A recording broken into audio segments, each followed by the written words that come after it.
So sugar and tobacco are the primary crops up till about the beginning of the 19th century when cotton becomes king. Um, what these two crops have in common, tobacco and sugar, besides being very addictive, um, is that they tend to use up the land. They tend to destroy the nutrients in the land. So you need very large farms, or what we call plantations. Now, plantations, we think of the southern United States, but in fact, plantations exist all over the world. They're essentially very large, self-sufficient farms, places where you could be born, live 80 years, and never have to leave. They need to be large because you need to create rotation.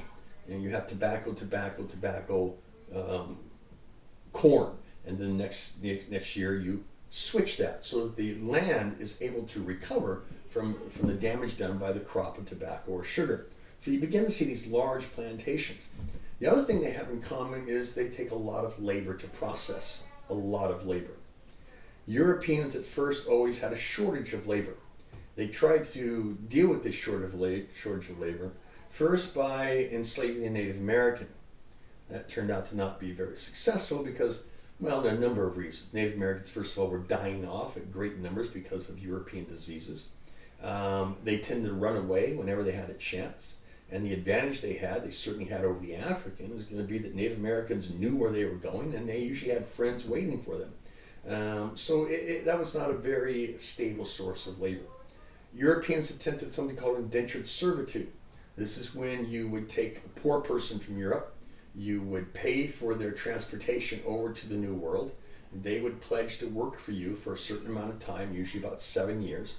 At the end of 7 years, they would be given their freedom, usually a cow or a horse or something like that, and they would go off and start their own farm. The problem with that, of course, was that, well, there was a shortage of labor, which meant that farmers, once they got their indentured servant, at the end of 7 years, they didn't want to let them go.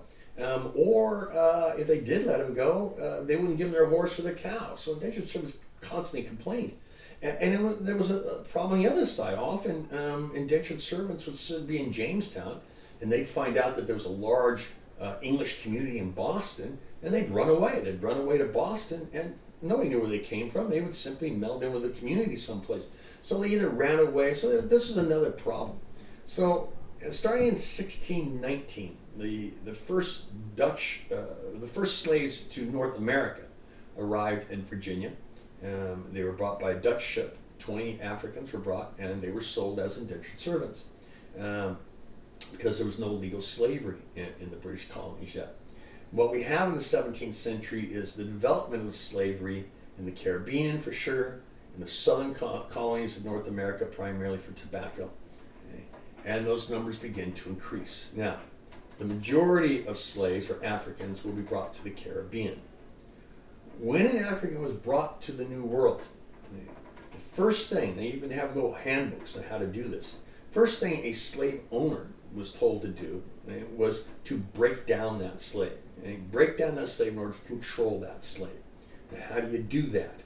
Well, they're very clear instructions. Right? You take from that slave anything they really need or want, and then you give it to them as they begin to obey. So what's the first thing you do? Well, the first thing you want to do if you want to take away somebody's identity is you take away their language. I'm sure some of you have seen the old show Roots and Kunta Kinte. You've seen the scene where Kunta Kinte is tied up and he's being whipped, and the man who's whipping him, the slave owner, is saying he wants him to say the name they've given him, Toby. You take away their language, and they beat him until he finally says Toby, and that's the signal that he's been broken. And when he begins to give his own name, his own language. What Europeans did in order to take away, besides the physical abuse and the torture, was they took away African identity. You take away language, you take away religion, you take away customs, you take away the things that you identify your life by, how you explain your existence, and you begin to break down a person, and then you begin to remold them, control them.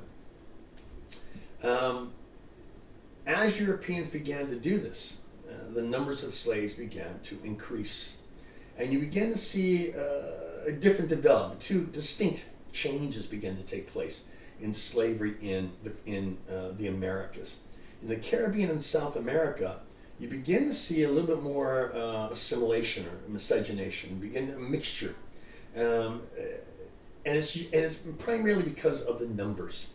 Let's look at the Caribbean as an example, just as a very quick case study here. If you're in the 16th or 17th century in the Caribbean, say Jamaica, and you're a slave owner with a sugar plantation, and you've got yourself 10 slaves, right, and you've got all the military equipment, and you've got control and power, you can control 10 slaves.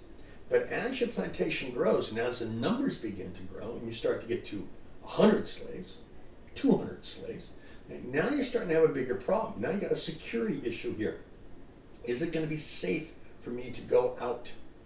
Because of this increasing danger, you began to see a change take place. In the Caribbean, South America, at first, very harsh treatment. Take away religion, take away customs, take away language. But as the numbers of African slaves begin to increase, they begin to give up or give in, and allow Africans to have some of these pastimes. For instance, they begin to say, okay, they argue, they rationalize that Africans are children, and children need their music. So they say, okay, you can play some music. Well, the idea is if we allow them to have some of these things, it'll kind of take the boiling point off and maybe calm things down. The problem with that, of course, is that Africans don't really know their particular music. Europeans look at Africans all being the same people, which of course there are hundreds of different societies in Africa, and West Africa itself has dozens, besides the Loko or the Mende or the Ashanti, and they all have their own music and they all have their own customs and religions. So what you end up with is a kind of an amalgamation of music that is reminiscent of West Africa, but also is influenced by what they're hearing from Europeans. So you get music, for instance, like calypso, a very West African beat, but certainly influenced by Europeans. The same thing happens with religion. Okay, they have to have their superstitions. Let them have that so they can kind of calm down a little bit. So the rationale went. The problem, once again, is Africans don't know their religion. They don't know what they were. Some Africans, many of the slaves, are 2 or 3 generations of slaves. So they have ideas, but they don't have the exact idea of what that particular religion of a Mende religion is, or whatever they may have been. So again, an amalgamation. You get things like voodoo or Santeria, and religions that mix European religions with African religions. You get the Obiman, O-B-O-E, Obiman. In West African villages, there are usually people who you go to who have expertise in things. It's not their job, they're not a psychiatrist or they're not a carpenter, but they're good at things, right? So you go to them, you say, I have a problem with my child, what do I do? And they give you advice, or you say, I've got a problem building something. Well, this is how you would do that. In slave communities, you began to see the development of something called an Obiman. An Obiman is an amalgamation of all these positions. It's one person, not always a man, in a slave community who slaves go to for advice, information, leadership to a certain degree. You begin to see African foods, crops. Some slaves in some communities are allowed to grow their own gardens. And very quickly what Europeans begin to see are West African crops appearing in the Caribbean and South America. How did they get there? Well, when slave ships came over, their garbage included the seeds of West African crops. And these slaves would take these seeds, grow them, share them, and pretty soon, today, throughout the Caribbean, you see a lot of West African goods, West African crops. In the North American colonies, it was different. In the North American colonies, as the slave numbers began to increase, and you began to see more and more riots, Nat Turner revolt, for instance, 1824, the southern colonists, instead of letting up and releasing some of those more stricter restraints, tightened their restraints. They passed more and more stricter slave codes and slave laws in order to control the slaves. And their answer to African rebellions was to be harsher. And so you began to see the development of different societies here. In the 19th century, slavery And then this philosophy, this idea of racial superiority, will develop into an idea called social Darwinism. Social Darwinism is based on Darwin's theory of evolution, which is really not a theory of evolution, it's really a theory of mutation. But the idea being that different species develop and succeed in an environment and others fail. So if you're a white-winged butterfly in a dark area, your enemies will see you, they'll eat you. No more white-winged butterflies. Dark-winged butterflies, better camouflage, they survive, they mutate properly, they are able to procreate, they continue on. And this idea of Darwin's, which Darwin was not a part of social Darwinism, but his ideas will be hijacked. Their idea was that the whites were superior, or they were fitter. The famous quote that Darwin's known for, survival of the fittest. But in fact, Darwin never said this. This is a social Darwinist saying that comes primarily from a man named Herbert Spencer. And Herbert Spencer is a very famous social Darwinist who said, survival of the fittest. And they argued that whites were superior, therefore they were fitter, and therefore they were at the top of the scale, while other groups, in particular blacks and Africans, were at the bottom. And this is their rationale for this. And it came really to a simple conclusion, which was, we are superior, they are inferior, we are in fact supposed to control and enslave them. If you believed in God, then you said this is the way God made things. If you don't believe in God, you said this is the way nature wants it to be. But and the bottom line is, it's no fault slavery. It's not our fault. Just be thankful you were born white is essentially the argument, and you are automatically superior. It doesn't matter if it's an African prince with great wealth, and still the lowest slum-dwelling white is far superior to that black prince. That became the argument. Slavery in the 19th century, of course, slowly begins to become more and more unprofitable. The British realized this in 1807 when they outlawed the slave trade. In 1833, they outlawed slavery.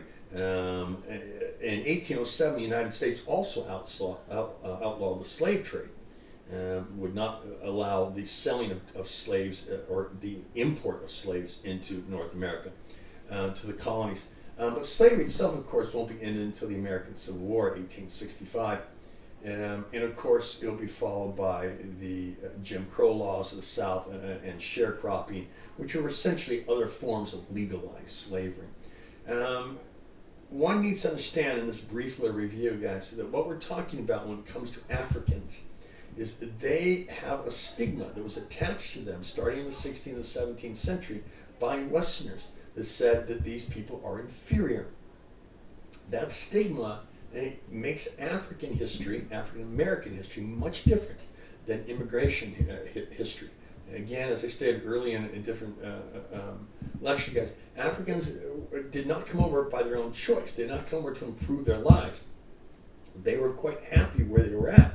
They were dragged over, brought over, forced over, and to become slaves. And that stigma was attached, and the argument of their inferiority that rationalized this slavery and will rationalize imperialism becomes a stigma that laws simply did not erase. And simply to this day, you still have the insanity of the 19th century thinking that still is prevalent in many communities. And of course, you have 400 years of this kind of stigma attached to one people, which I have to add, guys, having taught African history for 20 years, you need to understand Africans at their own history.